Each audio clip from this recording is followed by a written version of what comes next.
In this video, we're going to explore the steps of how to convert from standard form of a quadratic equation to vertex form of a quadratic equation.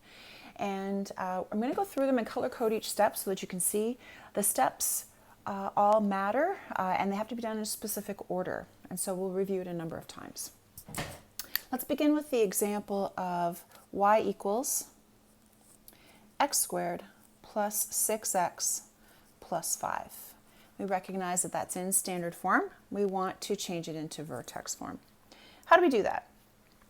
Well, step one is to simply put a bracket around the x containing terms. I'm just going to write a little short form here.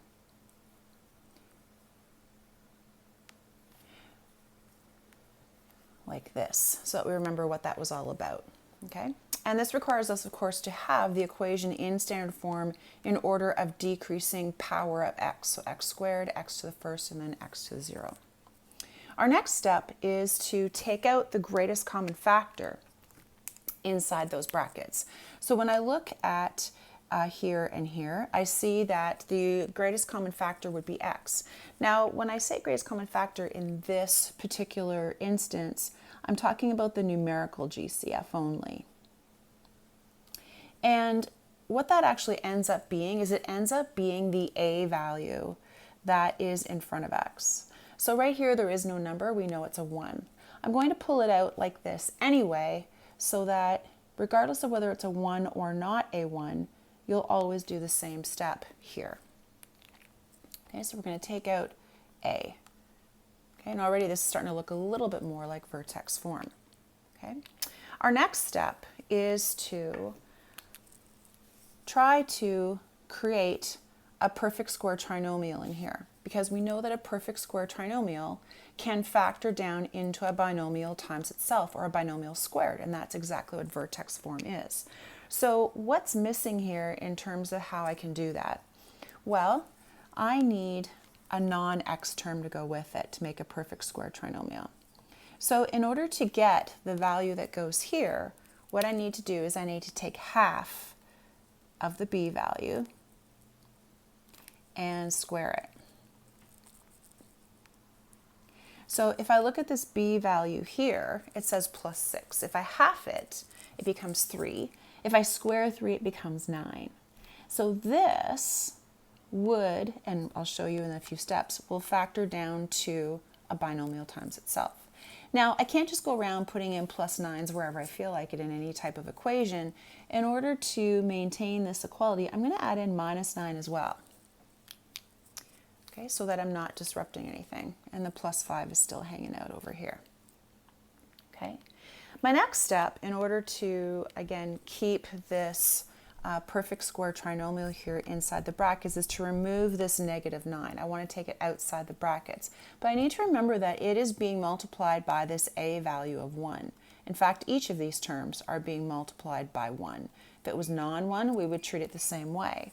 So in this step, I'm going to remove that negative 9 from the brackets. I'm just going to write this back in black so that we can focus in on that particular step.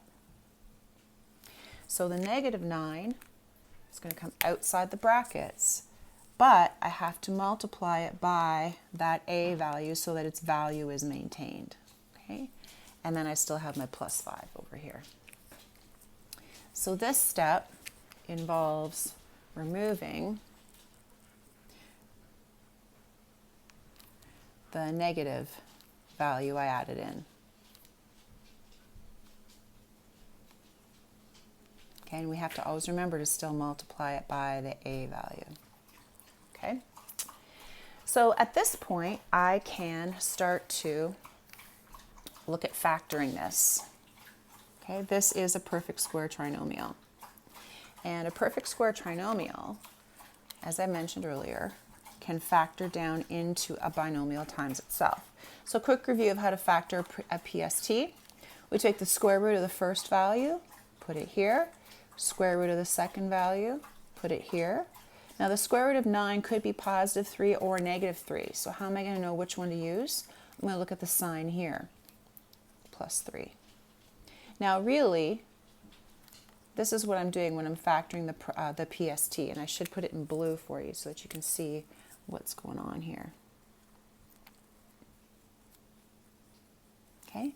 At the same time that I'm doing that, I'm going to simplify all of the numerical values that are out here. So -9 plus 5 would make this -4. Okay. So that final step then is to write this not as a product of itself, but as a binomial squared. -4. And now you have vertex form. I'm just going to put step 5 out here is factor the PST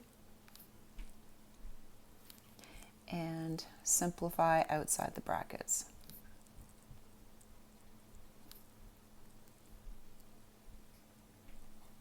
And now that this is in vertex form, you can read the vertex of this parabola right off of here. It would be -3, -4. Upward facing parabola, right, has a positive a value, and there it is.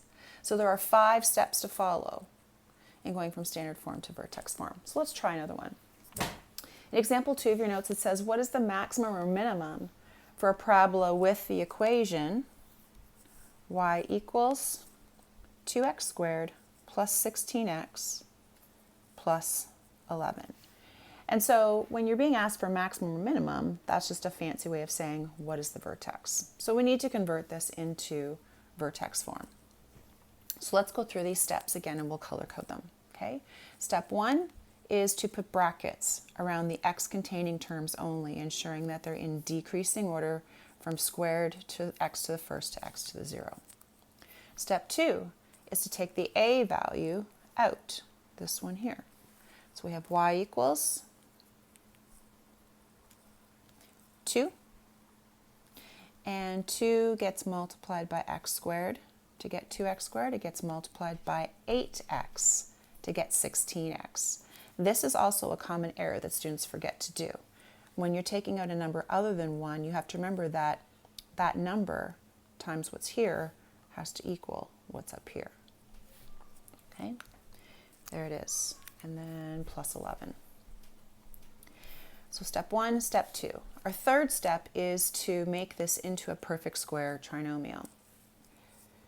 So I'm going to leave this alone. And the easiest way to know how to do that is to take half of the b value, which is 4, and square it. So half of 8 is 4.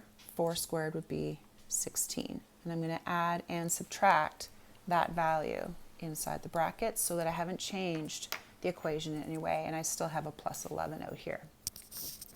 My next step is to remove the -16 because I want to be left with a perfect square trinomial. So when I do that, I'm going to have y equals 2 times x squared plus 8x plus 16. We'll leave that alone. I'm going to take that -16 out, but I have to remember that when it was inside the brackets, it was being multiplied by a. So I still have to multiply it by a when I remove it from the brackets, plus 11. Our final step is to simplify what's out here and to factor the PST. And we can do those together. So y equals 2 times what binomial times itself would give me this perfect square trinomial. I take the square root of x squared, which is x. I take the square root of 16, which is 4. And I need to know if it's plus 4 or minus 4. So I'm going to look here to the b value to see which one to use. Okay. Simplifying outside here, I have -32 plus 11, which means I'm left with -21. Sorry, and I should have done this in blue for you so that you can see the steps. Give me 1 sec just to correct that. Okay, and then out here, I have -21. In fact, I'll leave that one in black because I really want the blue to focus in on simplifying or factoring the PST. And there you go. It wanted to know what the minimum or maximum was. Well, because this is a positive a value, this is an upward facing parabola, which means the vertex is a minimum. And so the minimum point on this parabola would have coordinates of -4, -21. Okay. Let's stop there, and I'll do a separate video for the last example.